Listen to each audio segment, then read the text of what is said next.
podcast, radio and stuff.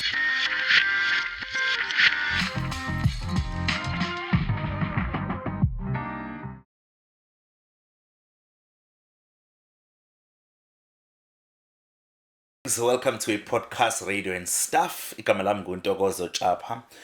Today I'm flying solo. My partner in crime, Tobeko Kuluse, could not be here, but I am alone as a radio person. Those things do happen, you know. Sometimes you get to sit in for somebody, but sometimes even if you are co-hosting with someone, you do it all by yourself. Thank you so much for subscribing. Don't forget, you must always subscribe to this channel. Don't forget to also like this video so that more people get to see it, and don't forget to share. But the most important thing that I love is that when you engage, there's a comment section. You can comment on anything that we speak about on today's show. And I am excited when it comes to a guest. Namhlanje. It's going to be definitely a radio masterclass, because we have brought for you a person who has walked the journey of radio from community radio to commercial to public broadcasting station, PBS. And his name is Trevor Williams. Greetings, my brother. Oh man, it's so awesome to be on your show. Welcome. No, happy to be here. Wow, thank you. Thank you so much for honoring us with your presence, Trevor. You know, when Tobeko told me that you have confirmed that you are going to come to this show, I became so excited. Now, let me tell you how I meet Trevor. Yes. I'm meeting him in person today for the first time. Okay, I'm meeting you in person for the first time today. But I met him a long time ago through radio, because that's how radio is. You know, when you are listening to somebody on radio and you love the medium, it begins to be like you have a connection with this person. I met you when you were on ECR. Yes. That is where I started listening to you, on East Coast. And when I was studying, I would listen to you at night, you know. So at night, you would hop around, try to find something that interests you. Yes. And then there is Trevor Williams on radio. That is when I started listening to you, and then I started following you. I remember you then did a Saturday show on East Coast Radio. And today we get to meet officially. Oh, no, awesome.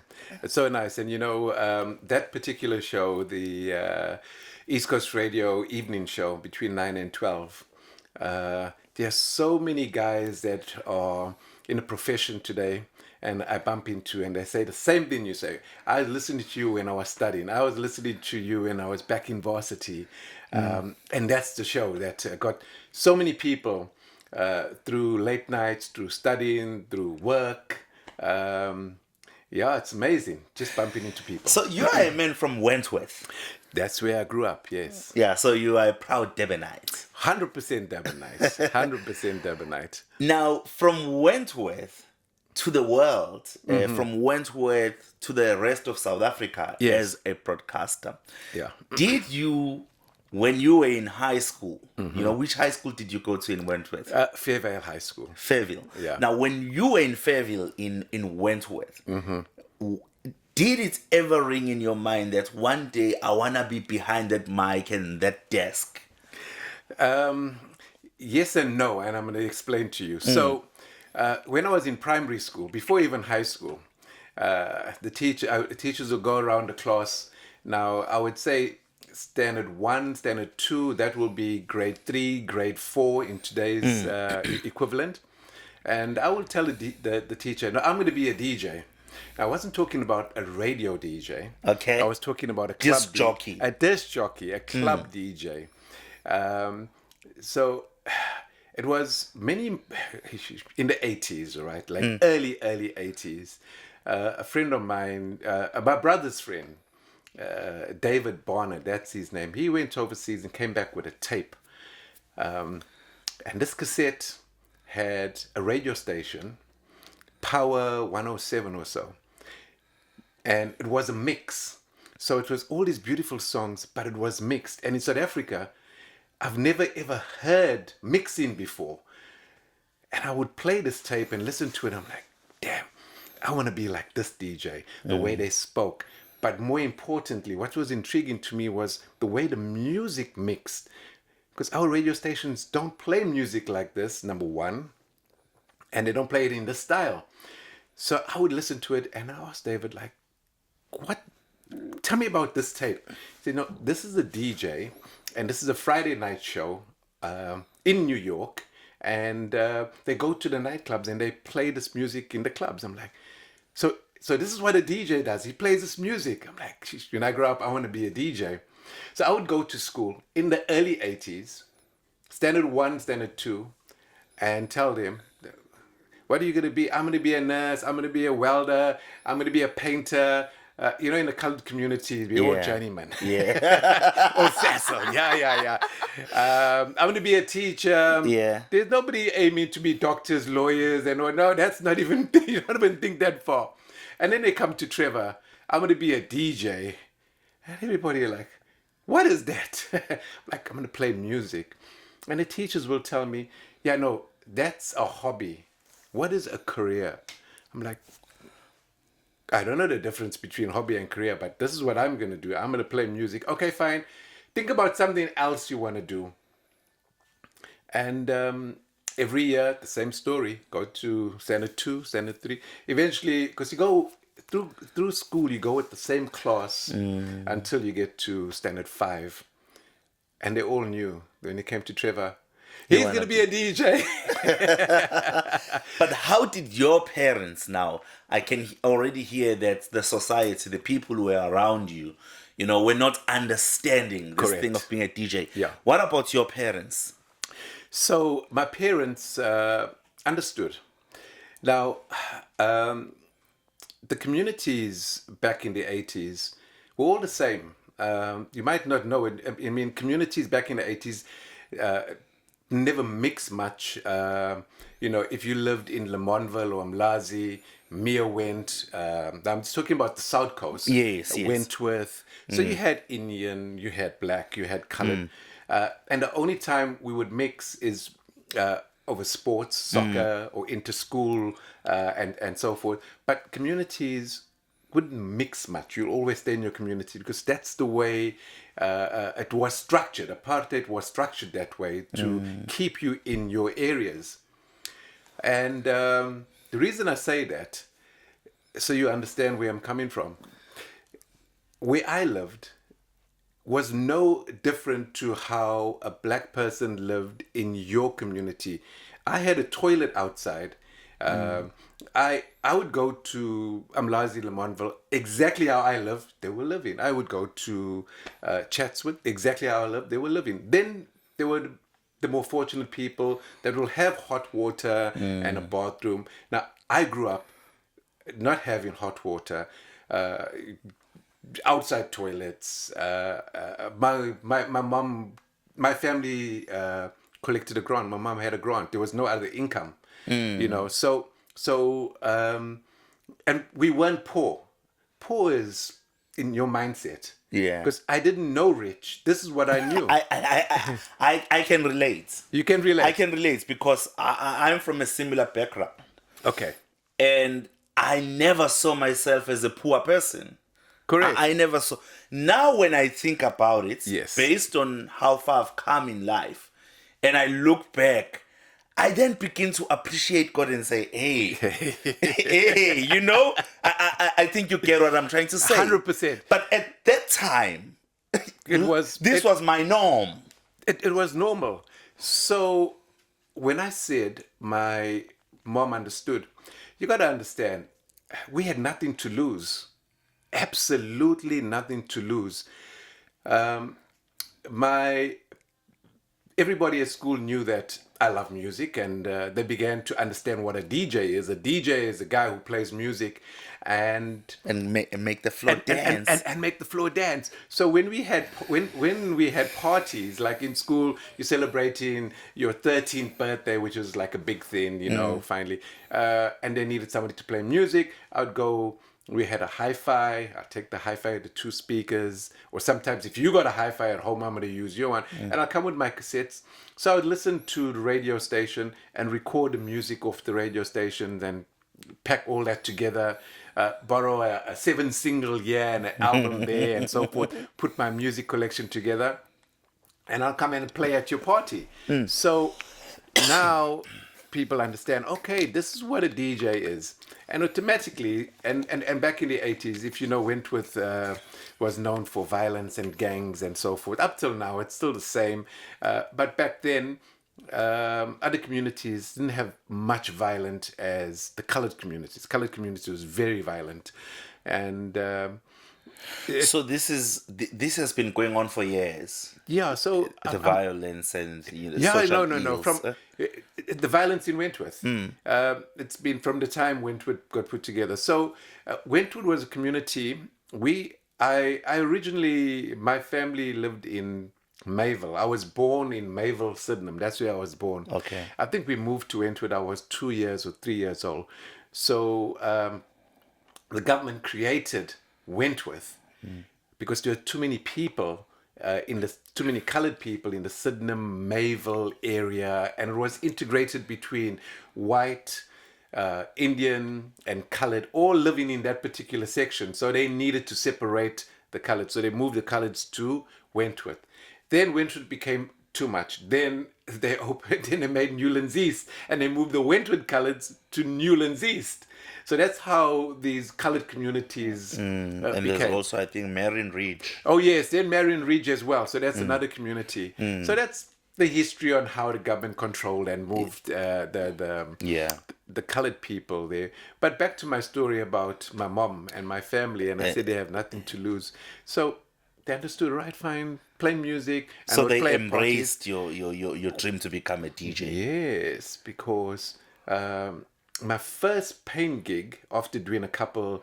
Now, a lot of people begin to understand that when Trevor's playing music at your party, it's a real vibe. So you don't have to play an album. So back then in the 80s, you play an LP, it'll play, then you take it off, and somebody will go and put another 7 single and then change it, and that was a party back then. And here comes Trevor, who actually controlling the music and keeping the people dancing, and had 2 amps and trying that mixing thing. So one song will play off a cassette, another song will play off a turntable. So I'm putting one song in, putting another song in, and people are like, hey, this is a different vibe. So I brought a whole new... It's kind of not predictable. Yes, and they were enjoying it. So I then got... they'll ask me to come play for a 21st birthday and so forth and so on. Then a couple was getting married and came to my home and said, listen, we want you to play for a wedding. And I think I was about 12 years old at this time. I'm like, okay, fine, no problem. Where's the wedding? It was at Pioneer Wall, that's Kongela. I said, no, okay, I'll come in. And then he asked me this question, how much do you want? I'm like, you're going to pay me? I said, yes, I want to pay you for your service. You're going to DJ at our wedding, so I don't want you to do it for free. I'm like, okay, listen, bus fare there, but I'm going to need to hire a car because we never have a car. There was a dude that had a little van there. So I asked him, how much you want for petrol? He said, yeah, I want 10 Rand for petrol. I said, all right, 10 Rand for you, 10 Rand for me. I told him my 20 Rand. So they paid me 20 Rand for my first wedding gig. Wow. I paid 10 Rand for the petrol, put the system in there. We went. So the next person that came to me and said, hey, can you come play? I'm like, 20 Rand. You've got the bass now. I got the bass. The bass is 20 Rand. 20 Rand. Call my guy, right, there's your 10 Rand, let's go there. And so in Wentworth, I began, and there were lots of, every Saturday there was a party. So every Saturday, Friday and Saturday was the most killings in Wentworth. But every Saturday, I was away playing music. And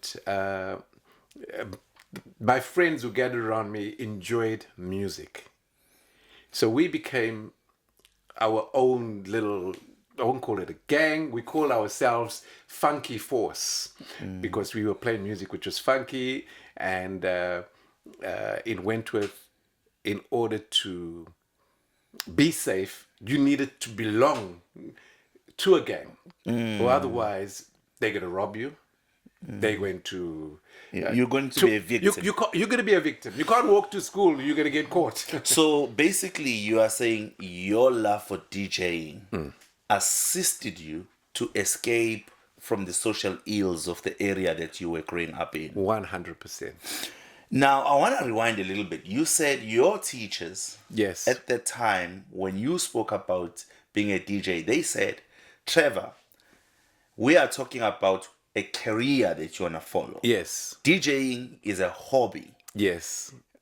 And there are still people at this day and age who still view DJing as a hobby. Correct. And they would say to people who have the passion for radio, acting, we are in an arts center as we speak now. Yes. They would say, no, this is good, but find something that you're going to fall back on. Correct. I think those are words you have heard. Yes. What's your comment on people who would say that? Well, I'm living proof of that the arts is the future. So is Steve Jobs of Apple. The arts is the future. Apple is based on art. It's not based on anything. Apple, the reason we have this most impressive computer and phone today is because Steve Jobs was focused on letters, ABC, and he said, no man, this is boring. How can you just have one type of letter? You can make a cursive letter. You can... So he was just focused on the alphabet and taking that and creating all different fonts as we know it. That's all he focused on. And that was his love. His love was art that can be shared on a screen. And that became Apple. My love was music to make people dance. And that was it, And from my art of music, making people dance, today you can't have a movie without music. You can't have no adverts without music. You can't live your life without music. Imagine waking up in the morning and it's silence. There's nothing. It's music. And the people behind that music. So just from loving music, I got to produce music. I've got to work with... So when people say the arts is a hobby, it's not for them because they don't understand it. But if you're in art and you live it, you understand it, you breathe it, you can't explain it. I couldn't explain music to people. I couldn't explain my love to people.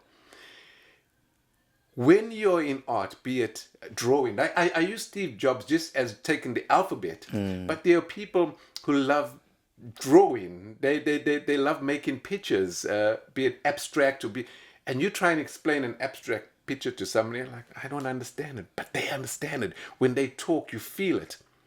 That picture, without that picture, there is no storyboard for a movie.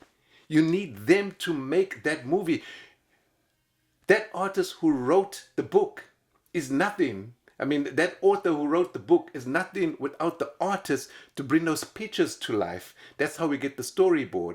And that's how we get the movie. And the movie makes billions. But those billions get trickled down to everybody. And guess what? Without the movie, it needs the music to create suspense, to create joy.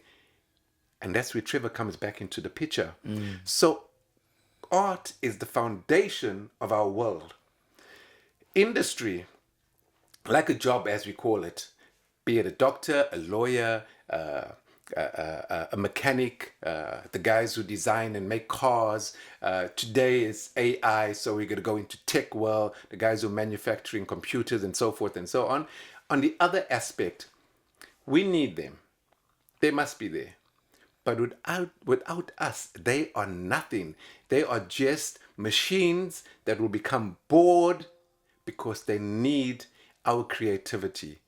We are the heartbeat of society. Artists. Wow. Wow, that's that. I think there are many people who are watching who are in the art space. Yes. Who truly appreciate your narrative on what art is.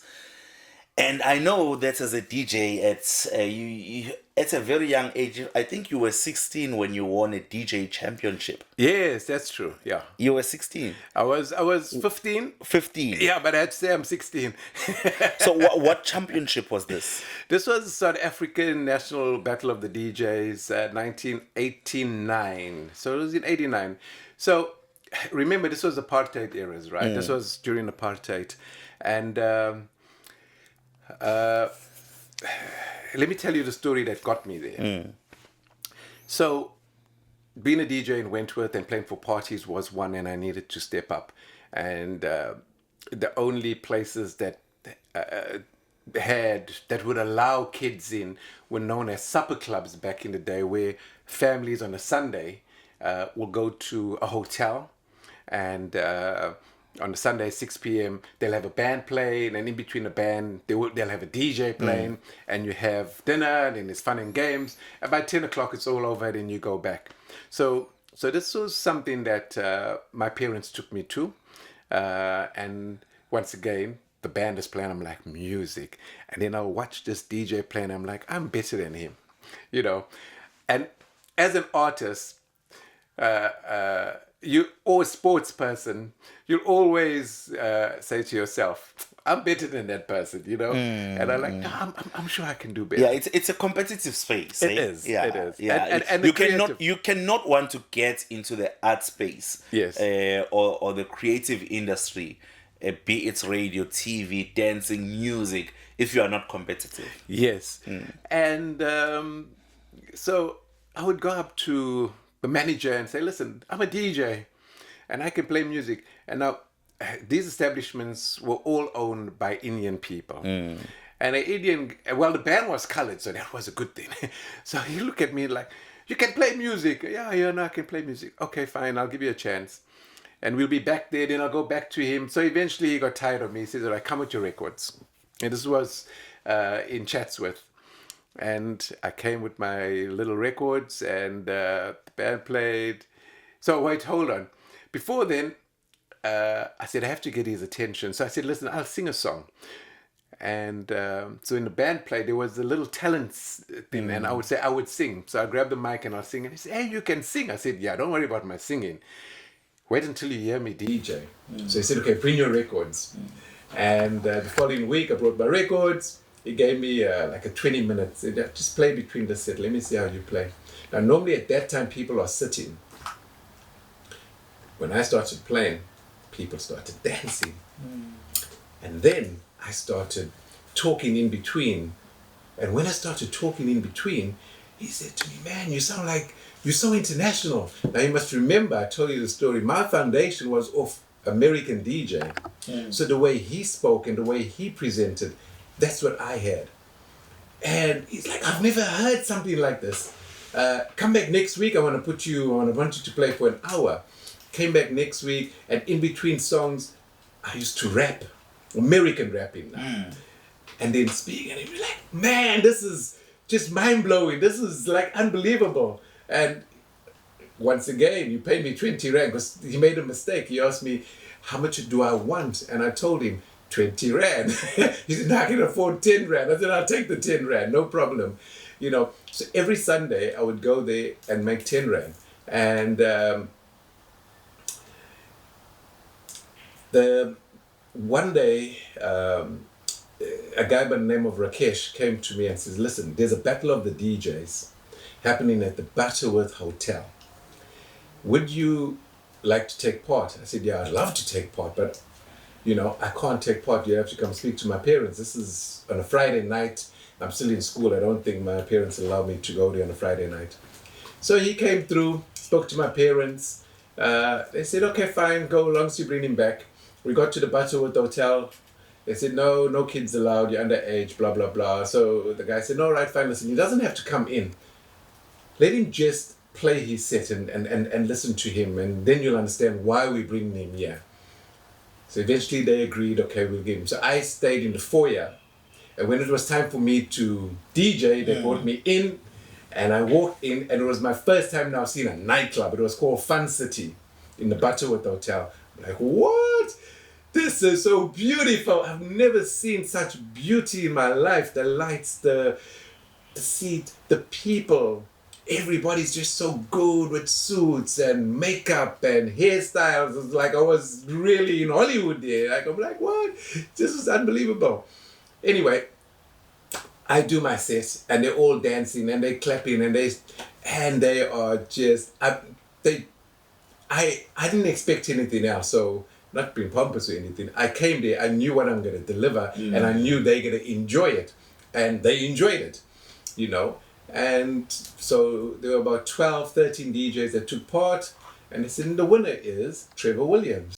Yeah, so then that was my first bite of competition and winning, and I kind of knew that, okay, you have it in you to play music. People enjoyed it. You're earning money. Because you asked me early on, what did my mother think about it? And I told you that we had nothing to lose. So this time, imagine a family at home, mom collecting grant, I'm in school, and I'm earning some money and contributing towards the family. And the family can see that this money is coming from music. Wow. You know, so it was just support all over from my mom. Yeah, and what I'm loving from what you are narrating, all people who are in the creative space are people who pursue, they persist, they go for what they want. You know, I'm listening to you in terms of how you kept on knocking. Yes. And wanting to prove that you can actually DJ and you will get people to dance. And now I met you through radio. Yes. You know, and now you get an opportunity to be on radio. And that is through Durban Youth Radio. Correct. And I believe there you did the breakfast show. That is right. Was that your first show on radio?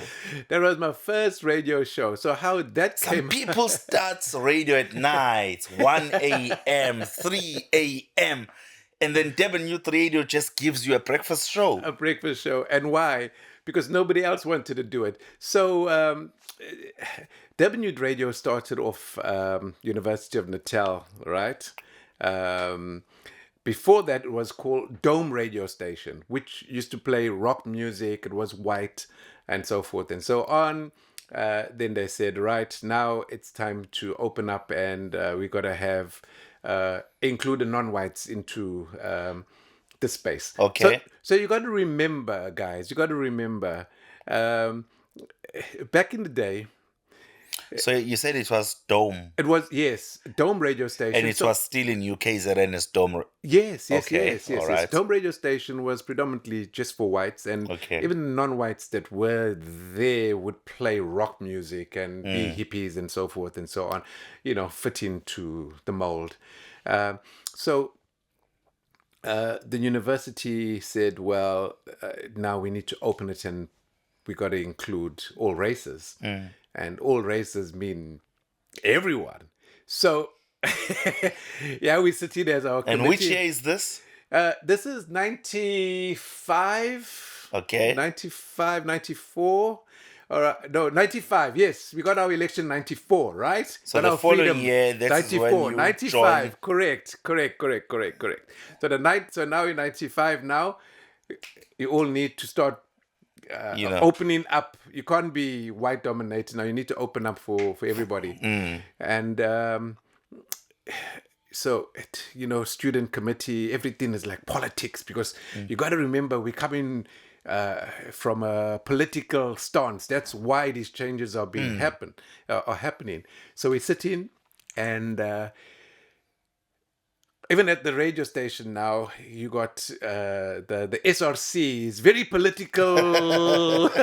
You know what I'm talking about. I know, I understand exactly. So we're sitting there and say, right, so we got the radio station now. What are we going to call it? Yeah, no, let's call it this, let's call it that. So everybody said, right, Durban Youth Radio, because there's no color. Okay. All right. So that's the name, DYR. Okay, how are we going to run the station now? Okay, you're going to do this show, you're going to do that show. Do you remember some of the names? Well, yeah. So Bush Doctor came after me, Dumasani, Gita.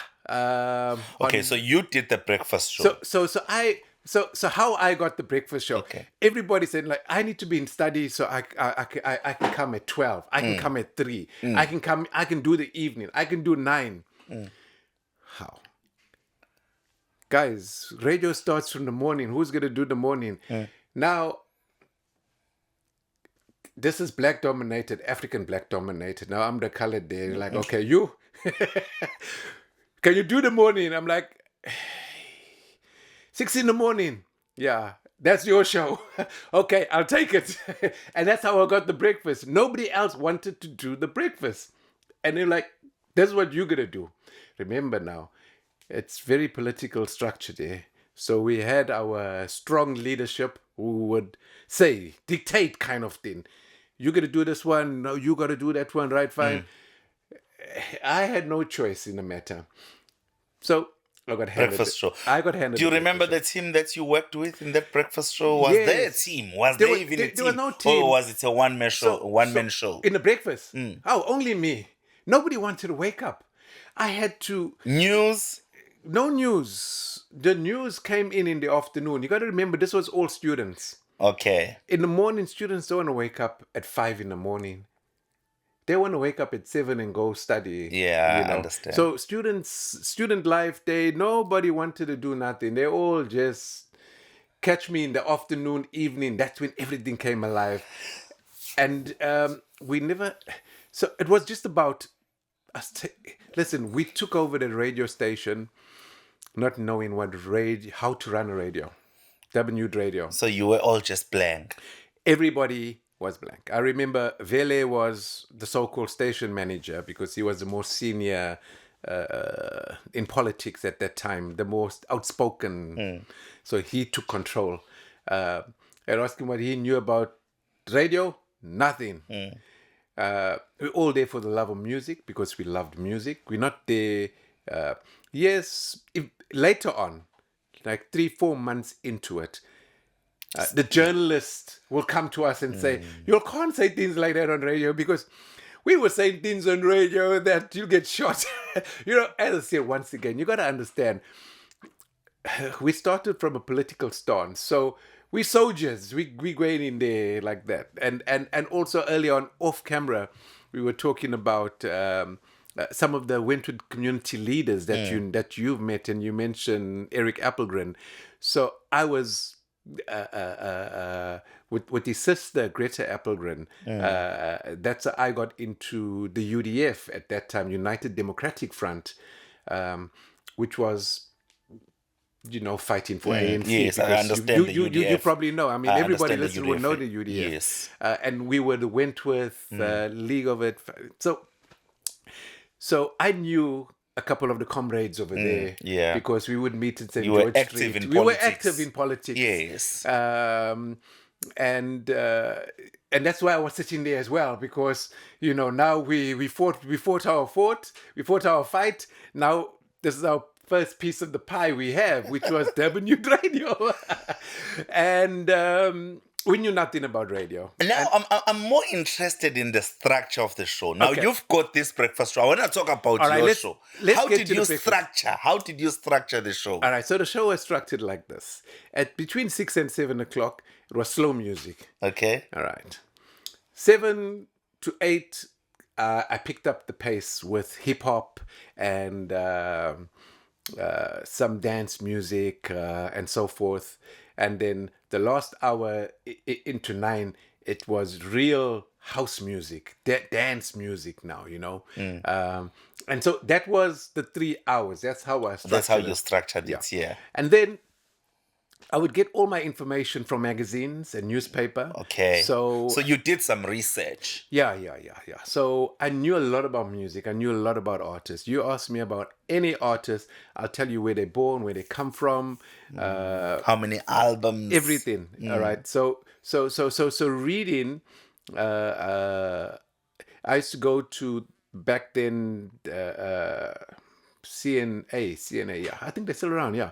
And at the back, they had magazines, which I would read. I couldn't afford to buy them. You can And read them eventually inside you and can leave read them. them. No, they'll come and tap you after 3-4 hours. No, sorry, you can't. You have to leave the store, because you're spending all the time reading these magazines. So I would read Rhythm and Blues, Word Up, or anything to do with music. I would read it. So I knew everything there was about music. So I would play an artist, and I can tell you his real name or the group, where they come from, everything. And you at home would think, man, this guy is brilliant. Yes. Now, brought up with that, reading, learning about artists. Now, I would learn about the artists so I could purchase the music. Because I would go into record bars, and some record bars wouldn't allow you to listen to the music. Number one, you're non-white. Number two, you're young, so they don't think you're going to buy the music anyway. You're just a time waster. Yes, you're a time waster. So when you buy the first 7 single, then now you got goodwill with them. So they're like, okay, fine. When you come in again, they say, okay, fine, you can listen. But in the beginning, it was hard. So I would have to spend my money now, my 10 rands that I'm earning there. I have to spend it, so I would read a lot. So because I naturally read a lot, preparing for a radio show was just part and parcel, even though the enjoyment was playing the music. And then I'll understand, I'll get feedback from my now everybody is getting up early and listening to me. So all the other DJs that are coming in after me would be listening, because So you're setting the tone for the day. Yes. And they were my best feedback, especially the females, because they just tell you straight, like, that thing you were talking about, like, you were saying it all wrong because like this and that. And then you must tweak this, and you must do this, and you must do that. So I'll listen to them. I'm like, okay, cool. Everybody has an ego. So they'll fracture my ego a bit. But once that is done, then I'll go back. I'm like, let me change this. So even though I'm like, hey, who are you to tell me? I would take it and then utilize it, then come back. And then I know now I've got 3 or 4 people that told me, don't do it like this because you don't sound too good. So then I wouldn't do it because I know now people You've say been that cautioned. I'm cautioned, like. So I would take it, even though as an artist, as a musician, as whoever, nobody can tell you that you're bad. You like, who are you to tell me that you're bad? Your ego gets bruised. So my ego was getting bruised, but I will still take it and not make those mistakes again when I'm back on air. So you'll work on yourself. I will constantly working on myself. And that was something in the early days of Durban Youth Radio, even though it was so politically run, the guys were open. And most of the guys on Durban Youth Radio went on to become brilliant presenters all over South Africa, from Ukosi and so forth. You guys were like, as Durban Youth Radio, that station was like the University of Radio in South Africa. Yes. Now, you are on radio, and obviously you need to draw your inspiration from somewhere. You need to be listening to other radio jocks in other radio stations. Who were the radio jocks that you were drawing inspiration from? All right. So Lawrence Dube. Wow. Yes. Great one. Yeah. Number one, the best. Lawrence Dube on Metro FM Breakfast. That's the first time when it became national. Yeah. I heard this guy and I was blown away. I'm like, what? This is a South African. This is amazing, man. This is just the best DJ. I mean, he really, off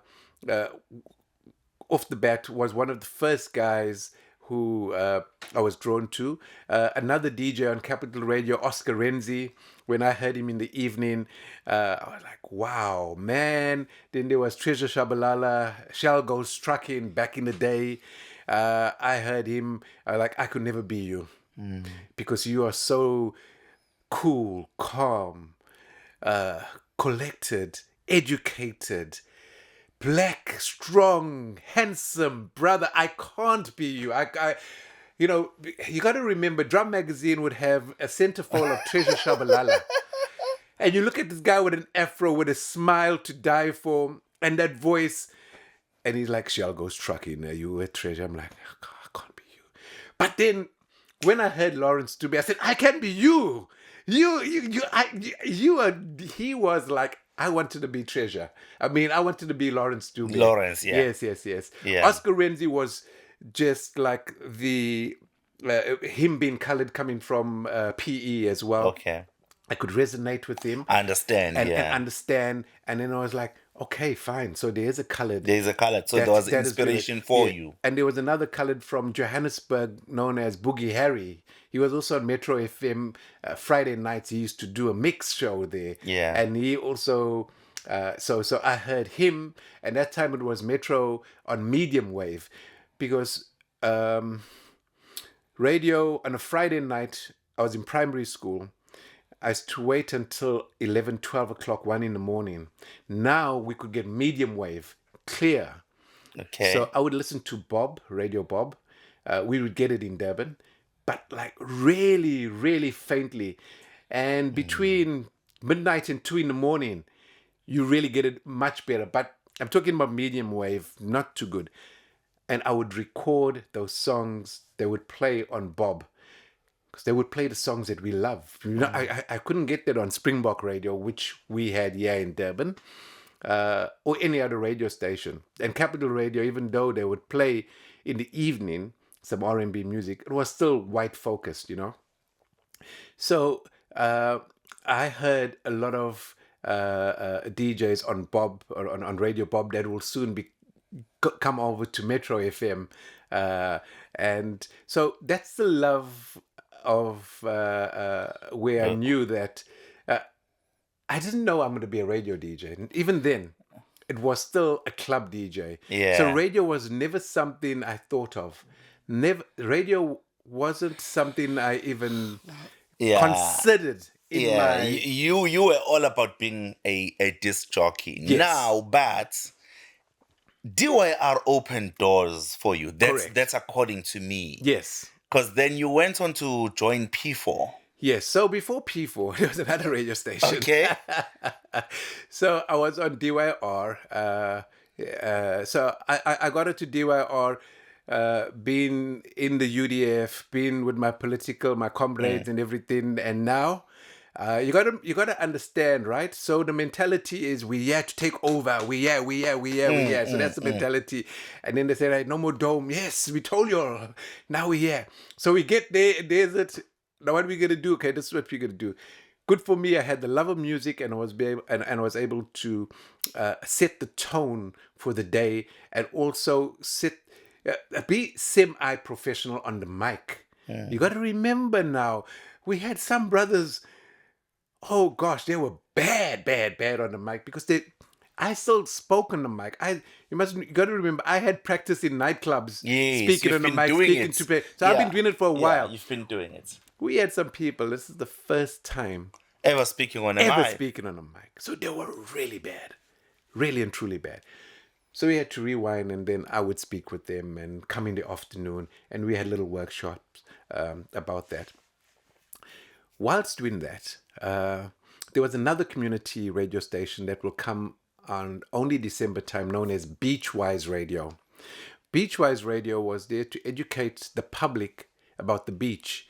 So during December, after everybody's gone home in January, second week in Jan. So the radio will be off. No. Don't worry about the radio. Before the radio. This is why the radio station became. Okay, right.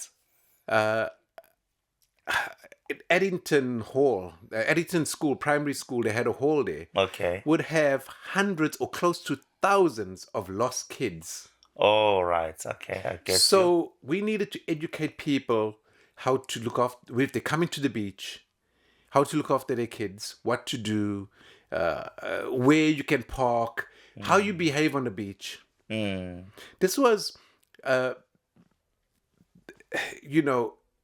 Africa's freedom. And people are now free to go to the beaches, something that is new. And not just any beaches. Now you can go to all the beaches you want to go to.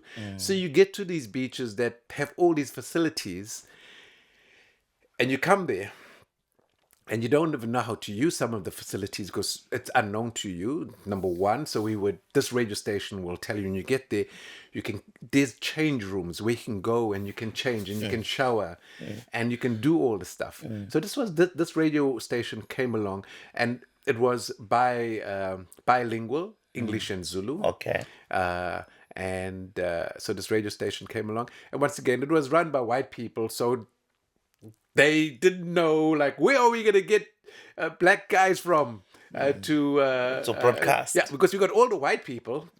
Now we need black people who are going to speak isiZulu. isiZulu and understand the culture. So they came straight to the university, Durban Youth Radio. I said, right, comrades, there we are. There's the time now. So I co-hosted another gentleman by the name of Timba. Okay. And we had all the guys. I mean, Just Ice.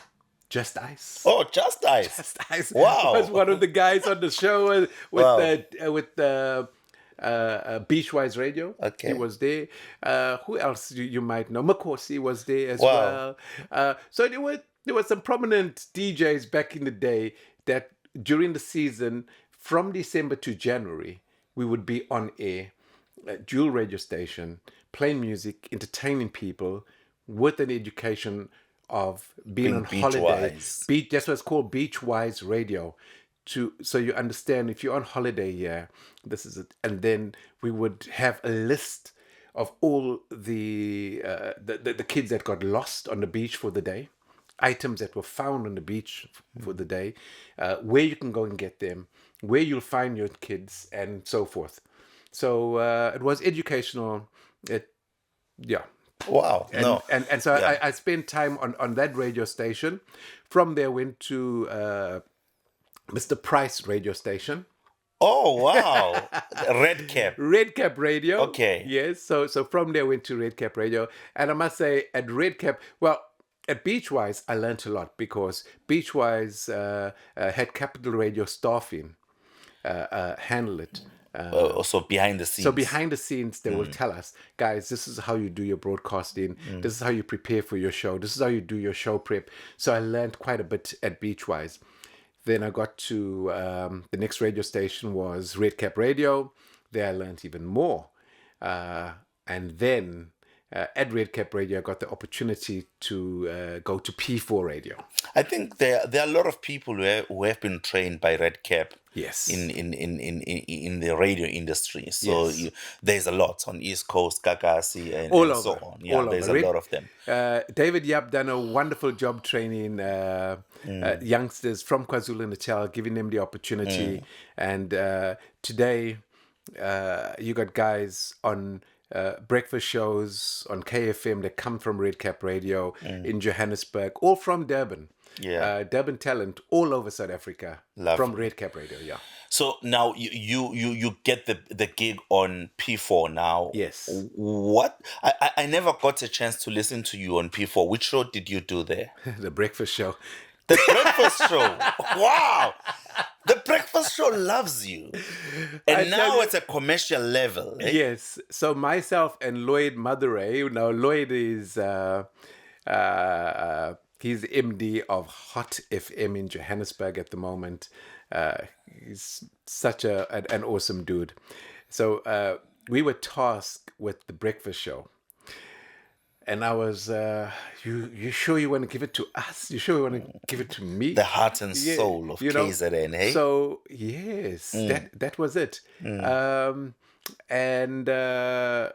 So I sat down with the programs manager, with Lloyd, like, what are we going to make the show and how are we going to do it? And I was very uneasy doing that show because I'm a music man. I'm a light-hearted. I'm not controversial. I'm not all that stuff. And Lloyd is that. So Lloyd had that. And I was supposed to be the light-hearted person in that. To bring in the balance. To bring in the balance. So we were the first voice. We opened P4 Radio. We were the very first two presenters on P4 Radio, Lloyd and myself. So, which went well the first day. And then as we got into it, they could feel that, nah, Trevor doesn't suit the show. And I said, no, I don't suit. Maybe you need to get more journalistic, because it was, P4 was for adults, as an adult radio station. And I don't think I was adult enough and understood the magnitude of a breakfast show. The people they were trying to target. I was still university. You know, I was still young. I was top 40 radio. I wasn't adult radio. And KG made it very clear to me. KG Mokwetsi. Yes. She came to me and said, Trevor, you are top 40 radio. And KG, straightforward. She said, brother, I love you, but don't get this wrong. This is not for you. I said, yeah, I can feel it. She says, no, you top 40. You're too young to be in this space. You know, I said, yeah, no, I can feel it. The music is there. I'm coming in with high energy because I'm not low energy. She says, no, I know. Wow. You know, so the choice was, it was like, Trevor, you want to be there? No. Okay, let's put you somewhere else. And then I said, give me a weekend nighttime where I can play what I want to play. You want to be you. I want to be me. Yeah. Because being me is more important. In the world of arts, you'll get caught out. You can fake it once, twice. You'll get caught out. Because if it's not coming from your heart, people who work for money in the world of art never have a job. People who come into the world of art and do it for the love are richly blessed every single day. Wow. Every single day. Wow. Yeah. So did KG ultimately move you to the weekend slot? Yeah, I got what I wanted. So I got moved through to 12, midday to 3 on weekdays. On weekdays, because my contract was still 5 days. And while doing that, I got approached by East Coast Radio while I was on that slot. Okay. Yes. So while I was there, East Coast Radio contacted me, said, listen, we're listening to your show and we understand. So somebody told him that there's a good top 40 DJ at P4 Radio. And if you want to, because they needed non-whites in there as well, contact this dude. And so I got the call from the programs manager there, met with him, had a meeting, spoke to my wife at the time, still married to her. And she says, well, it's up to you. So I was like, East Coast is white. How am I going to fit in there?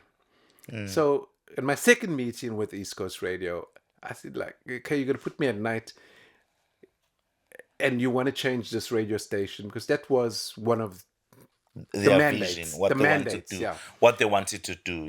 The mandates is to grow the non-white listeners. That was my mandate. You're bringing me here to grow the non-white listeners. And saying, you know, your music, you're not giving me much ammunition to grow the non-white listeners. Non-whites are not going to listen to what you are playing what we're currently playing, you know. It's okay, what do you want? I said, I'll give you a list of songs. If you can include that in, we're in. So all was good. They said, right, fine, you can come. And but you're going to have to start with graveyard shift and training and so forth and so on. This is where we're going to put you. I'm like, no, cool. It's a new challenge and everything. So I moved from P4 to ECR. And that was the move. In 1999, I joined East Coast Radio. 1999. And then I get to meet you when you were doing the hot show that I loved, the 9 to 12 in the evenings on East Coast. That's where I met you. How many different shows did you do at ECR? So by then, so 1999, I think I got that show in 2001. The one that's I listened to. The 9 to 12. So I've got that show in 2001, 9 to 12. And it was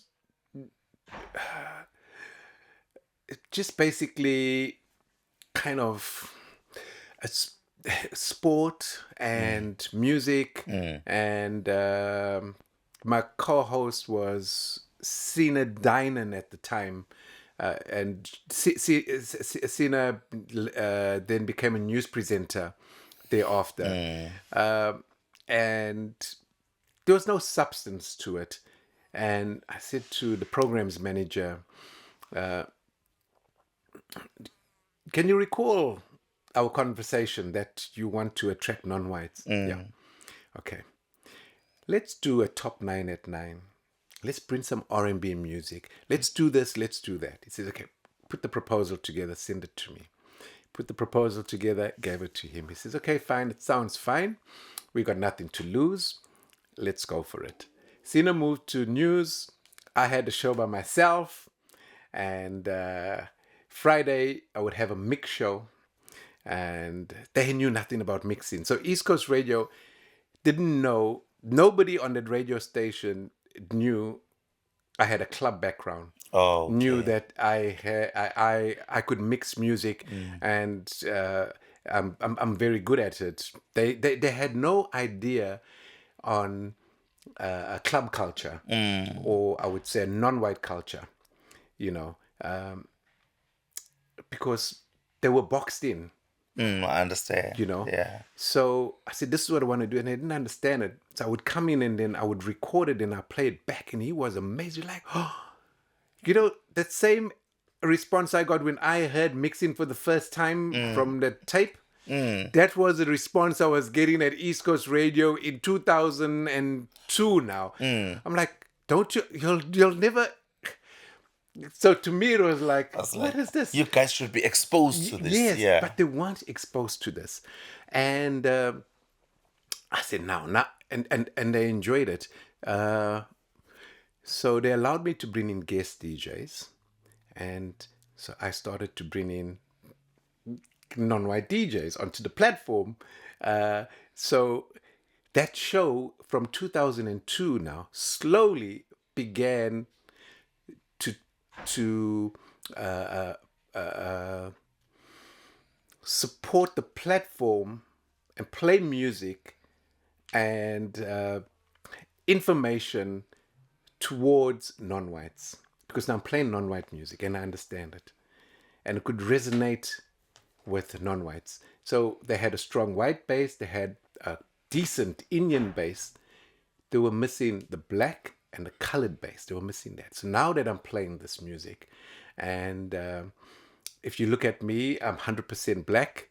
If I speak behind, okay, that must be colored. So they had best of both worlds. They put my picture out there. Okay, got a black DJ, So it began to work because they look at the Rams. In fact, I done in my breakfast show. No, not a breakfast. So in my 9 to 12. No. Before I got to 9 to 12, I was doing 3 a.m. Oh, the 3 a.m. to show. 6 a.m. on a weekend. 3 a.m. to 6 a.m. on a weekend. I so from the nightclub, I'll do a nightclub gig on a Saturday night. Then I'll be then go to radio from 3 to 6. So when I took that particular show over, and he said, "Do what you need to do. Don't worry, nobody's listening." I'm like, "Thank you." So I could tweak the playlist. At the time, the listenership there was maybe, I think, about 63 to 90,000 at the time. And I spent 18 months there. I spent 18 months. In the last 6 months, I brought that show up to 500,000. Wow. Well done. Up to 500,000. And they looked at those figures. They were... This can't be true. They said, no way. That's when East Coast Radio tipped 2 million listeners. They said, no, this can't be true. They went back, and the following Rams came out the same. And they said, all right, fine. Now we need to move you to 9 to 12.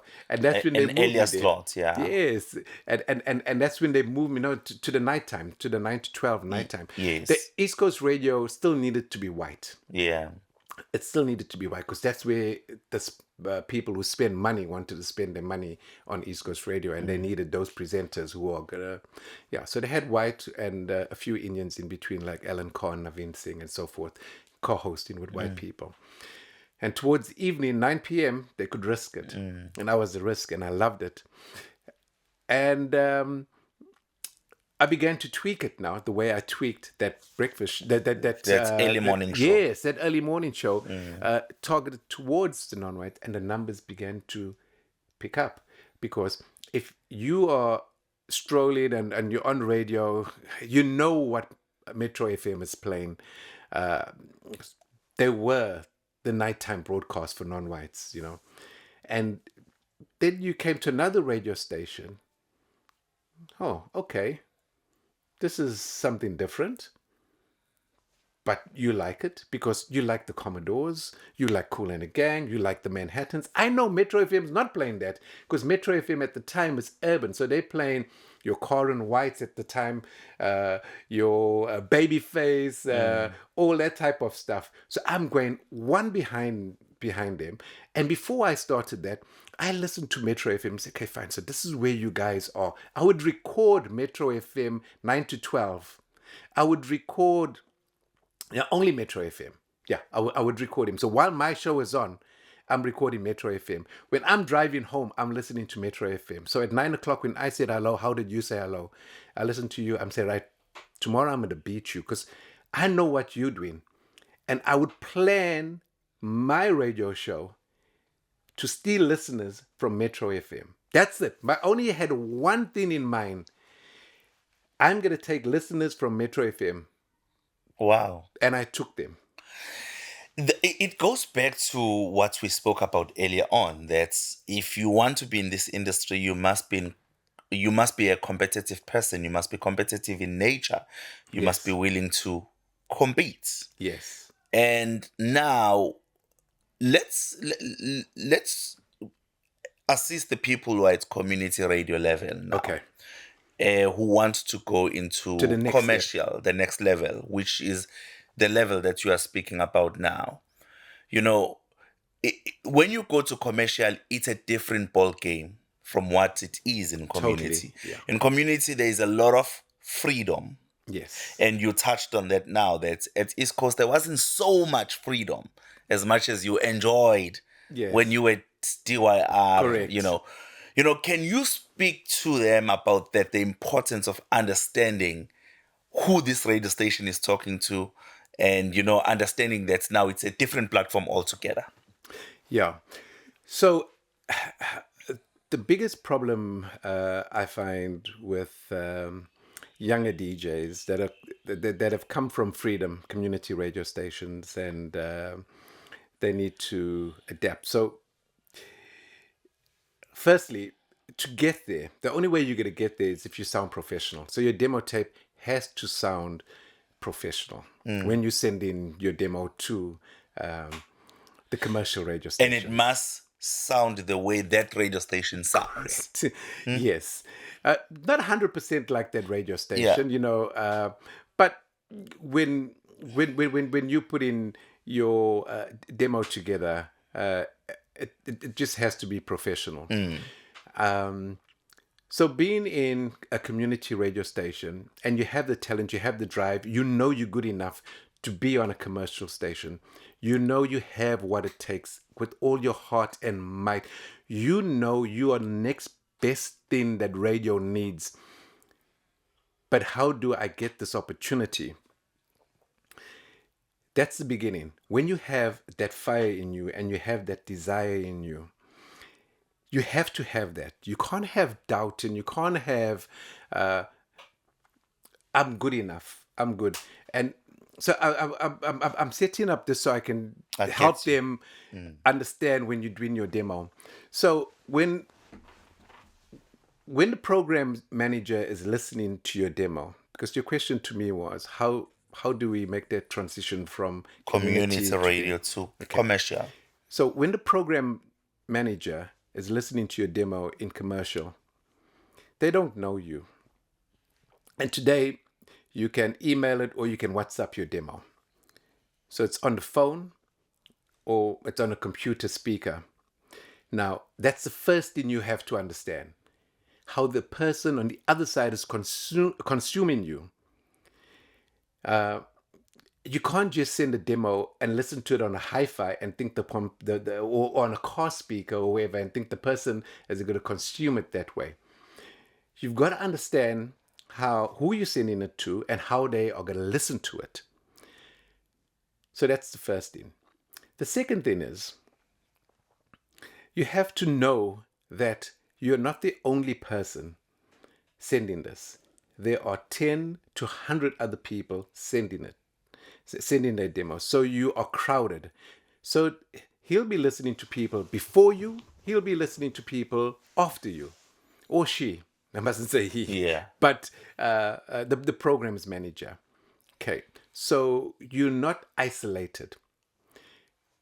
The mistake you would make is you listen to your demo in isolation. You play it back and forth, you listen, you tweak it, you do everything and until it's 100% perfect. And you say, now I have a good demo and whoever's going to listen to it is going to enjoy it and they will hire me because that's why you're sending it. Unfortunately, it doesn't work that way because you didn't plan it that way. You planned it to send it that this person is going to listen to your demo on blasting speakers, and in your mind, this is how this person is going to consume it. That's where the adjustment starts. So if you're planning to send your demo anytime soon, understand how the person on the other side is going to listen to it and work out every single scenario available, whether it's in a car, whether it's in an office, whether it's with a group, because there are group listeners. When in commercial radio, there are listening sessions that happen where we choose music, and sometimes those listening sessions will include future demos. These are the top 10 guys, they want to join our team. What do you think? Could be played there. When you have that information, you will make your demo differently. Make it stand out. You'll definitely make it differently. And some other advice if you want to get it to commercial. Commercial today is no longer when I made it. When I made it, trying to be an American with a twang and trying to do all that type of stuff worked back then because the people in charge back then were white people, and white people thought if a black person spoke with a twang that you were educated. If you spoke with an accent, then you are uneducated. So that's what the white people thought back then in the 90s when we were trying to make it to radio. No longer exist. Those people are no longer, they don't have jobs anyway, but that no longer exists. What I'm saying is this. Be natural, be yourself, be who you are. Be yourself. Be yourself. You don't need to put on, you don't need a Treasure Shabalala voice. You don't. You need to be your original voice. There's only one person with that voice. Yes, you need to be you. What they're looking for in commercial radio station right now is unique voice, unique talent. Unique style. Unique style. So if you have a high-pitched, squeaky voice, they're looking for you. It's what you do with this high-pitched, squeaky voice. What is your style? Now let's talk about style, because that's what you send in to them. What you send in to a commercial radio station is a piece of who you are, a piece of it's what molded you, what's made you. It's your family heritage. So if you are a Glamini, you sending Glamini to them. Don't send them Puerta, Naidu, or Williams. No, send them Glamini. Where you come from, who you are. Tell your story within your story when you are broadcasting. Because nobody can tell your story like you. Nobody knows you like you. So be your niche and do your demo. When you're doing your demo and you are purely a Glamini, trust me, they will hear it on the other side. Whether they're in a boardroom, listening to you in a car, or listening to you on a phone. Because something will touch a nerve with that person who needs to hire the next authentic presenter for that radio station. Wow. I love the fact that you are saying this, and we are getting into hiring season in radio station, or should I say program changing season in radio stations, and so people can get some points. I know my time is going to run out, so I've got a few things that I wanted to touch on. You went on to join Heart FM. Yes. And there was a time when you were broadcasting both on ECR and Heart FM. Yes. You know, that is becoming something that we are used to currently in radio. There are many people who are doing even simulcast, you know. Correct. They're broadcasting from, one example is Robert Marawa, who's doing many radio stations at once. But you were one of the first few people to have a slot in 2 different radio stations at the same time. Yes. How did that come about? So how that came about, East Coast Radio and Heart FM in Cape Town, owned by the same company. Okay. And the program manager at East Coast Radio became the station manager at Heart FM. Okay.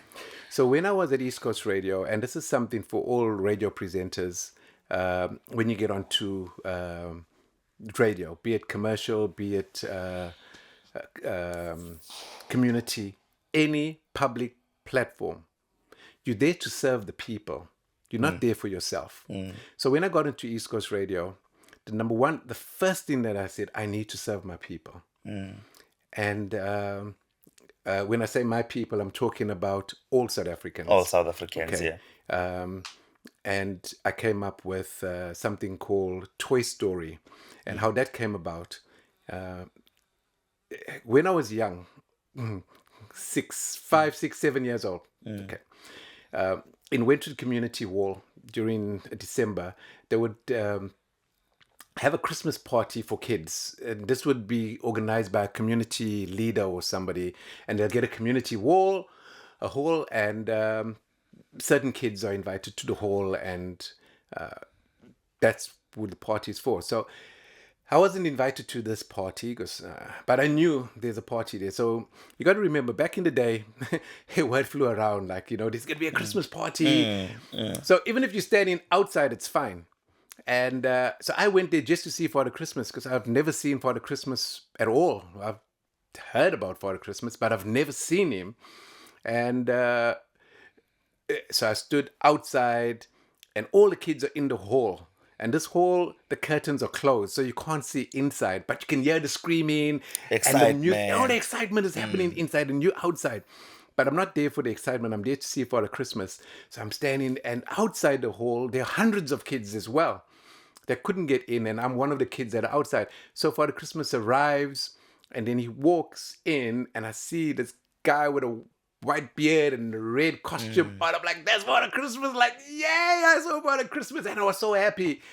And in the hall, sometimes there's a little bit of a curtain that's open, and you can peep through, and you can see like, hey, what's happening? Then the kids inside will just close the curtain, like, nothing for you kind of thing. And I remember going home that day, excited and sad. Excited that I saw Father Christmas, but sad that I couldn't experience what was happening inside. So at East Coast Radio, I heard the marketing team talking about they've given a contract to a company to hand out these blankets, just to find the blankets in storage, collecting worms and everything, and wasn't handed out. So I said to them, listen, if ever you want to hand out anything, I know people that need the stuff. I can get it to them, So talk to me. Yeah. And a lady, I was sitting, we had done an event, and there was a lady sitting next to me at this event in Pietermaritzburg, says to Damon Beard, who was sitting on the other side of me, Damon, I'm handing out toys in Pietermaritzburg Hospital to AIDS kids. There's AIDS units there, and we want to hand out. Won't you please come along and help us hand out these toys? And he said, okay, I'll get back to you, blah, blah, blah, blah. After the lunch, I went to the lady. I said, listen, I'll come. I'll be there. And I went, hand out those toys. And I said to her, next year, we're going to make this bigger and better. So the following year, 2001, I said to East Coast Radio, I want to collect toys and hand them out. And they said to me, okay. Do you have any experience doing this? I showed him, I've done all these events. He said, you've done these events? I said, yes, I've done all these events. They said, okay, fine, we'll give you an opportunity. Let's do that. And that's how Toy Story started. So, got some sponsorship, went on air, collected toys, and I went to hospitals in Durban and Pietermaritzburg, and we started handing out toys. And East Coast Radio, so I done this myself. No support from no East Coast Radio DJ, staff, nothing. Only the secretary at East Coast Radio helped me. But it was under East Coast Radio. And I went myself to give back to my people. Wow. And not only that, I contacted all the orphanages, and I sent them boxes of toys. So I'll ask the orphanage, how many kids do you have? How many boys? How many girls?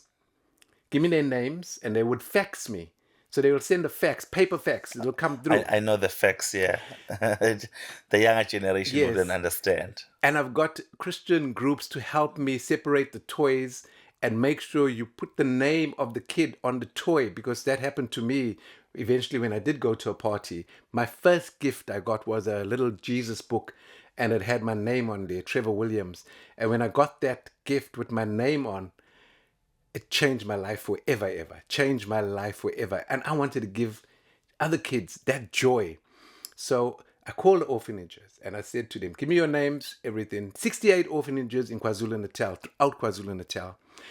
We boxed toys, boys, girls, names, age appropriate, and we sent it to all the kids. We visited the hospitals, and I had one big party which we had in Pietermaritzburg, all done by me and another lady who's late now, Helena van der Berg, and that was the beginning of Toy Story. And that came because in my life when I was growing up, I was deprived of a Christmas party. And when I got my first gift with my name on, it changed my life because I knew there are good people out there. Wow.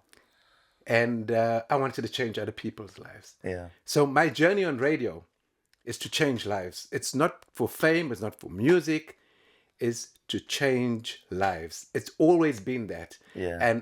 And I have so many CSI projects on radio nationally that you know of, that you don't know I'm behind it. Wow. Because I don't need to be the name behind it. To be the face. Yeah, I don't need to be the face. I don't need to be the name behind it.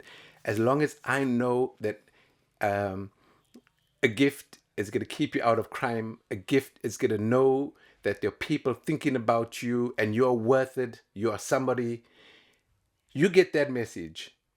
Doesn't matter where it comes from. You feel it. You're going to end up like Trevor. Wow. All right. So the Toy Story, it's still that project is still running. So this project is still running. Yes. It grew. We had from toys, it became food hampers, it became money. We helped. So that project turned into something so much bigger. Yes. So much bigger. But it started off there, and it got to start off. So when you go onto this public platform called radio, and you are there, and you're not serving your community, you're not serving at all. You know, they say it's a privilege to be on radio, not just commercial radio, any radio station. The moment you can speak to more than two people, like this platform, the moment you are able to do that, and you say to yourself, how can I help you? You will grow tenfold every single day, because everybody needs help.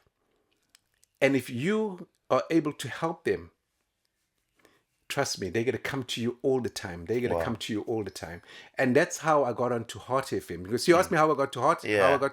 So at Heart FM, what the station manager realized is that they needed somebody that could come and ignite CSI projects in Within. Cape Town, to grow Heart FM. Because you got to remember, East Coast Radio didn't grow the black community because they were East Coast Radio. They grew the black community, number one, yes, because they changed their music, but more importantly, they had somebody who understood how we live. And remember in the beginning, I told you. So you are able to connect heart to heart. I connect with the audience that they want to grasp. And they thought that it's East Coast Radio connecting with them like that. Because everything, from the branding to the color to the marketing to the packaging to every single thing that came out of East Coast Radio when it came to the CSI project came through me. Everything. Wow. Everything. So it didn't come from a white person. It came from a non-white person that understands black, understands colored, understands Indian. I know it because I grew up with all levels. As I said, I come from that political background where there's no color. You know, we grew up all together, struggling, and I went to your home. As I said to you, I went to Umlazi. They were living just like me, and then there were people in Umlazi living better than me. Exactly. You know, so I knew that I'm talking to the poorest of the poor. I'm not talking to black. I'm not talking to white. I'm not talking to colored. I'm not talking to Indian. You're talking to people. I'm talking to people in general. So my message was structured like that. And they came to East Coast Radio because we went out. We went to Umlazi. We went to Lemon, but we went into the locations. East Coast Radio went into the locations. The white people were scared. But we went because we are not scared. We grew up there. I've been running around there. I've got friends in all those locations. So when I drove in there, I drove into another place that's going to accept me, that I'm happy to be there. Yeah. They drove in there like, protect me, please, I'm going to get attacked. So the mindset, and when they got there and they got the acceptance, they're like, wow, such lovely people. You know, so when I joined East Coast Radio, I brought East Coast Radio to our people. Then it's Heart FM. Yes. So I understand now why they wanted to also join them. Which show did you do at Heart FM? At Heart FM Monday to Thursday, between 9 and between 10 and 1 in the morning. Between 10 p.m. and 1 in the morning. Oh, okay. I done that show, and we started similar initiatives. So at that time on ECR, you were on weekends. Yes. So then that's the Saturday show you had me on. Yes. So you were doing Saturdays on ECR. Yes. And during the weekdays, you'd be in Cape Town. I'll be in Cape Town. So I was one of the very few guys. I was sponsored by airline. I was sponsored by car. I was sponsored with clothing. Listen, when you get to those, you get a lot of sponsors coming to you, giving you everything. So life is a sponsorship right through. You know, you're just blessed left, right, and center.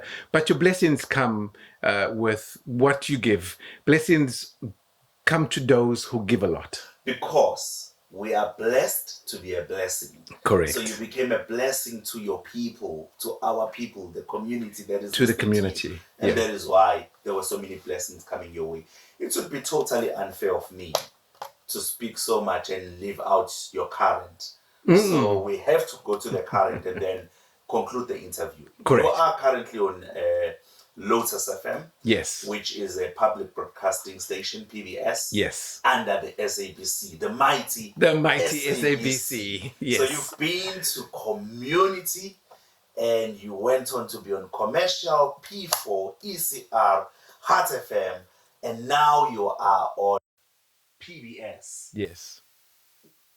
It's also a totally different game. Totally. Totally different game. Talk to us about that. Moving from ECR and Heart FM to being on PBS. Yeah. It's like moving from freedom to control. Okay. All right. You know, so PBS and SABC radios, SABC on the whole, there's a lot of rules and regulations that you have to abide by. Okay. All right. So those rules and regulations are put in there because they're such a huge organization. And even though one rule doesn't fit all, it kind of stifles your creativity. As I said, one rule doesn't fit all. So you come in with this wonderful creativity and everything. And there's a rule there in the book that says, in order to do this, you need to bypass A, B, and C. And by the time you get to C, it's like, sheesh. So you find in a PBS, public broadcaster space, you find a lot of broadcasters seem to lose their creativity and just give you what needed to be given. And they find creativity outside, like in podcasts and so forth and so on. However, Trevor being Trevor, I'm challenging them left, right, and center. So, how long have you been with Lotus FM now? I've been with Lotus FM 2 years. 2 years. 2 now. seasons. Okay. Yeah. So as you said, we're going into contract now. We're going to sign a contract shortly because part of having a contract, this is something for all presenters that you might not know. Part of having a contract is that you get a letter, which I got, which says you better sign this letter stating that we're not renewing your contract. So I had to sign that letter and send it back to them that, fine, after this season, I don't have a contract. Where did you have to sign that letter? You sign it in January, you sign that letter. Yeah. Oh, okay. So you sign. So I signed that letter in Jan. So you are saying to me, right now, you guys have to sign letters saying that your contract is coming to an end. No, your contract has ended at this month and you don't have a job. Okay. Yeah. Then I'll get another letter now in Feb. Okay. Offering me a new contract. So when did your contract end? My contract ends on this the 31st. Is educational for yes, other yes, people. yes. Yeah. So my contract ends on the 31st of March. Your contract? My current contract with Lotus the FM, SABC. With yes. the SABC, yes. 31st of March. Yes. Okay.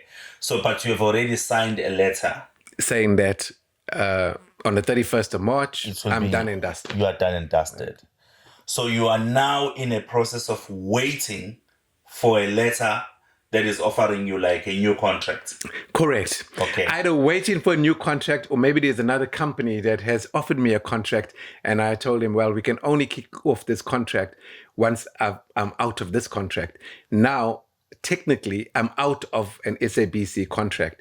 So any other jobs that are available at this particular moment, I can sign. Now, at this particular moment, this is where you do your negotiating. Okay. So if you want me, I can say, well, listen, if you want me, this is what I'm earning here at Lotus. They give me that. I take that. I go to my Lotus management. I say, listen, I'm leaving you because I'm going to this is my offer. I'm out. And they're saying, can you all afford to lose me? Now, this is where it gets tricky. If you're just a radio presenter that comes and do your show and you do well, I mean, you really present. I mean, your show is the best show ever. That's all you offer? Or are you a radio presenter that comes with more? Now, I come with so much more. So what when you say comes with more? Yes, what is more? People want to. All right, so what is more? Yes. So on Lotus FM, my radio show is streamed live. Okay. It's the only radio show on SABC throughout Metro 5. When you're saying streamed live, you mean like on YouTube? Yep. Okay. On YouTube, TikTok, Facebook, everything. Okay. Out of my money, I purchase the right to broadcast on certain platforms because you can't play music on certain platforms. So I take that risk and I pay for that.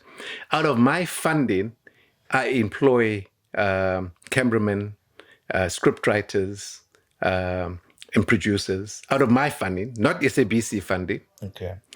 Out of my funding, I got a brand new backdrop. I redo the studio up, and then I broadcast.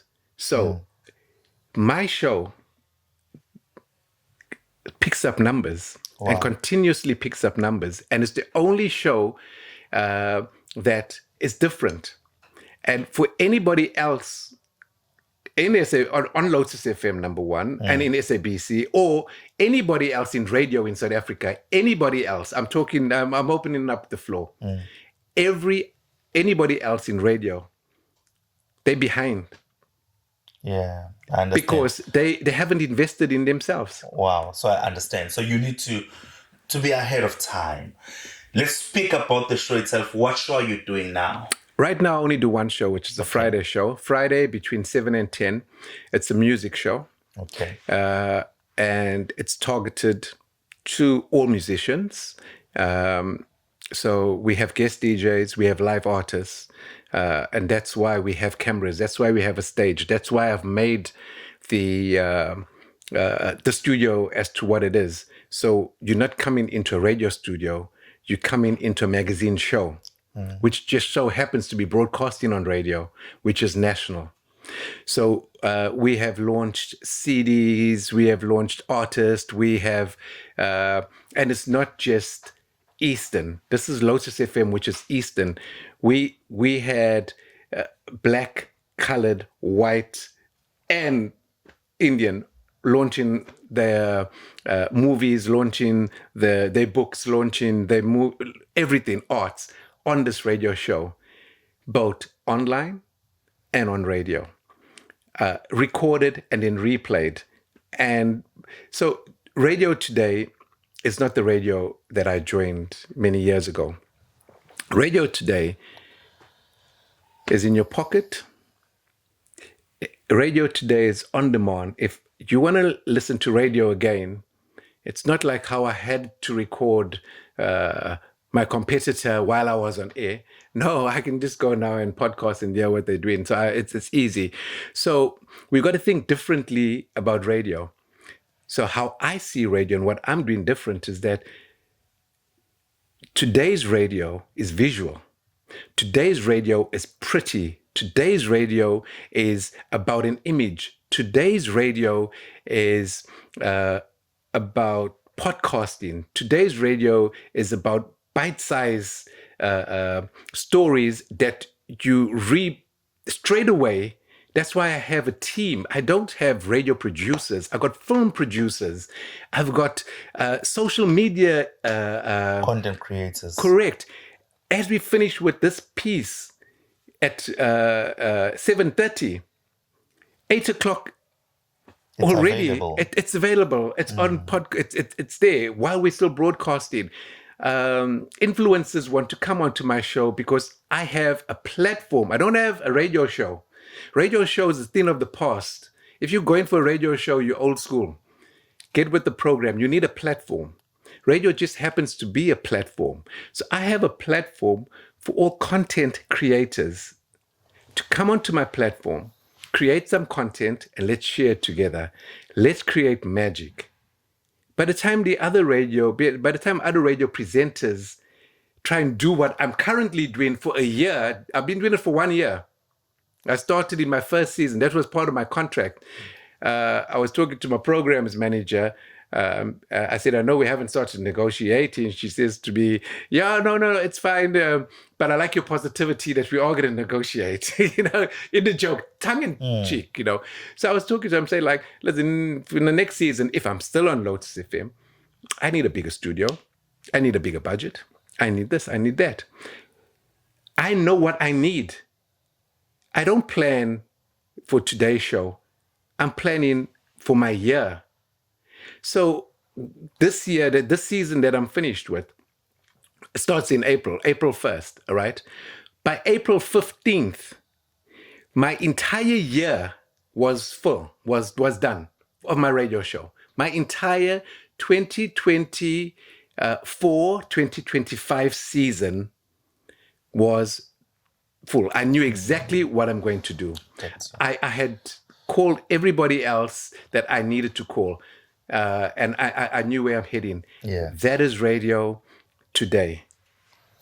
And now we want to follow you. We want to follow you for the brilliant work that you are doing. How do we follow you? Well, on YouTube, it's Trevor Williams, 5928. On Facebook, it's Trevor Williams SA. On Twitch, that's another platform. If you want to broadcast music royalty free, Twitch is a nice platform. That's Trevor Williams 2005. YouTube, TikTok, it's Trevor Williams SA. Wow. It's been lovely. I truly enjoyed this conversation. Thank you so much for coming through. You're welcome, and thank you for having me, and hopefully we share the knowledge. Oh, there you go. It's podcast radio and stuff. His name is Trevor Williams. You can catch him on Lotus FM each and every Friday from 7 p.m. way to 10 p.m. To 10 p.m., yeah. 7 to 10 p.m. on Lotus FM. He is radio. I can't even stop doing this interview. Don't forget to subscribe. Don't forget to like this page. And don't forget to share it. Thank you. My name is Douglas.